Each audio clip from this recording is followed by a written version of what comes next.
This video is powered by As Always Entertainment. If you enjoy this content, consider becoming a patron over on patreon.com/asalways for access to the Patreon exclusive podcast, The Kill Connor Clubhouse, early access to the Cinema Room podcast, being a part of polls for future videos, and other early access material. With that said, please enjoy the video.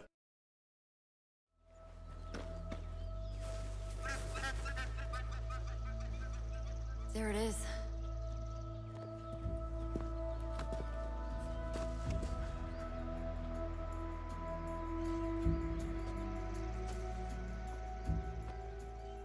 Far Cry New Dawn is the 7th main installment in the Far Cry franchise, and it stands to reason how this survivalist open-world first-person shooter has stood the test of time for the better part of 2 decades. First off, New Dawn is the first iteration of the franchise I have played since Far Cry 4, which I played all of 3 to 4 hours of, put down, and then never touched it again. I absolutely love and adore Far Cry 2 and 3, but after playing those few hours of 4, I felt I had seen all the franchise had to offer, and Ubisoft was simply treading on a path they had already gone down several times before. But Ubisoft has continued to make these Far Cry games with holding its core gameplay mechanics in various scenarios, such as Far Cry Primal going back to prehistoric times, and Far Cry 5 taking on a radical cult group that has ravaged a county in central Montana, USA.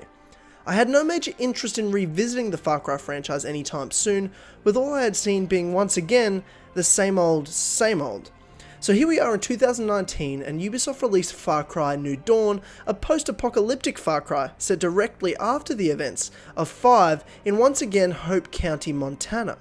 But after hearing reports coming out that Far Cry 5 outsold Ubisoft's flagship franchise of Assassin's Creed in 2018 with Odyssey, the question has to arise as to what is Far Cry doing so right? A question that after receiving a review copy of Far Cry New Dawn became one I had action to answer. So I played Far Cry New Dawn, I completed it, and I liked it.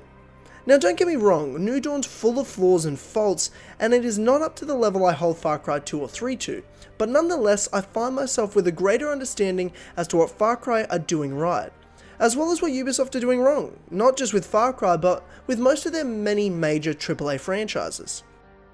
Interestingly, however, what Far Cry New Dawn started out as was more or less what I expected: a buggy, underdeveloped, grainy looking mess. The NPC's behaviours is absurd, and the enemies run around like headless chickens most of the time.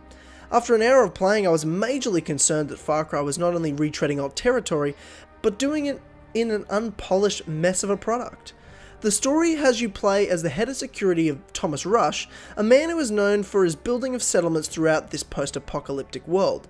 You are being brought to Hope County by Carmina Rye to assist in the development of a settlement when you are attacked by Highwaymen, a group led by twins Mickey and Lou who destroy and take over settlements to keep the resources for themselves. It feels very similar to the beginning of most Far Cry games in the sense that you are brought to a new place where you are confronted by the villain, or in this case villains, that are troubling the region. You are then thrown into the defense of the region to reclaim it for the downtrodden. Once you are brought to Prosperity, the main hub area of the game, you are introduced to the main gameplay mechanics. Essentially, the major part of the game's actual gameplay time is spent gathering resources to both build up the settlement of Prosperity as well as your gear and equipment. Each location you find throughout the map has a set of material it is rich in, while others, like treasure quest areas, have puzzles that lead to a loot area where you collect lots of various materials. You can then use these to craft weapons, ammo, and other upgradable materials. Then using your gear you accumulate to take on harder and harder outposts to gather the most important resource, ethanol.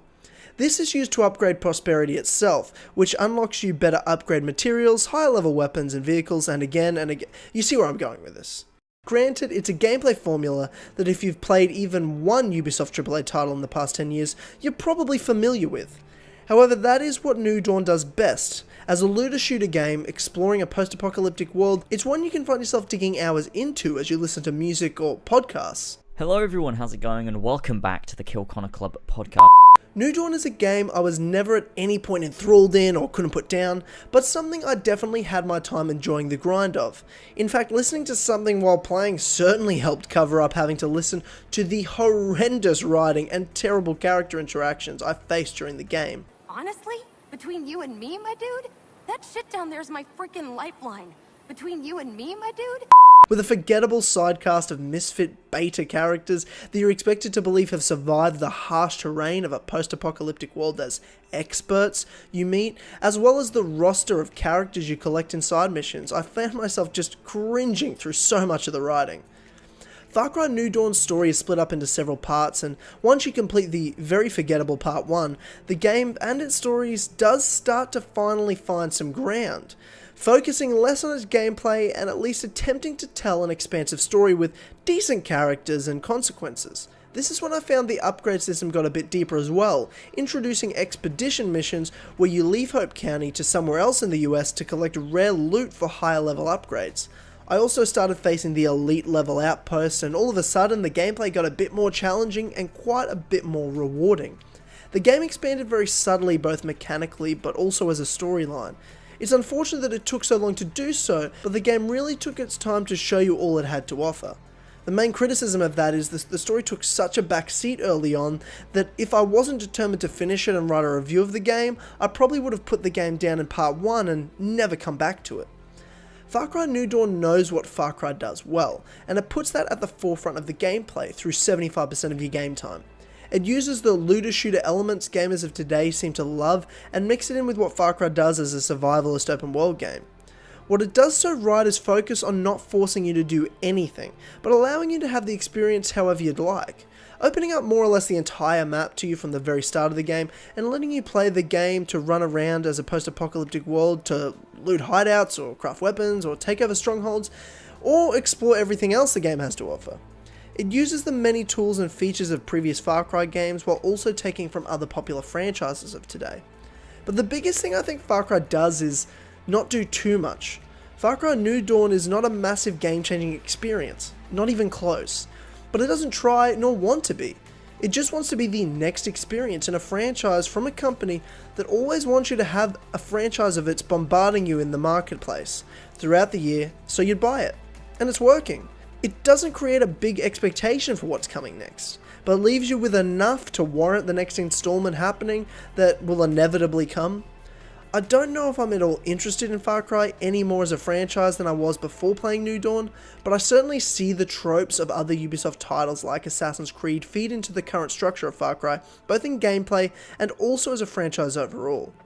If you're out here looking for just another game to pass the time, Far Cry New Dawn could be the game for you. Otherwise, I can't sit here and say that this is a game-changing experience, nor one that even attempts to do so.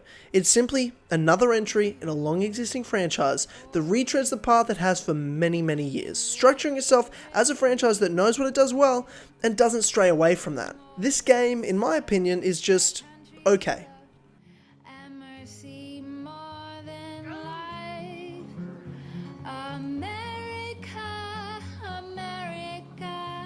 May God thy gold refine.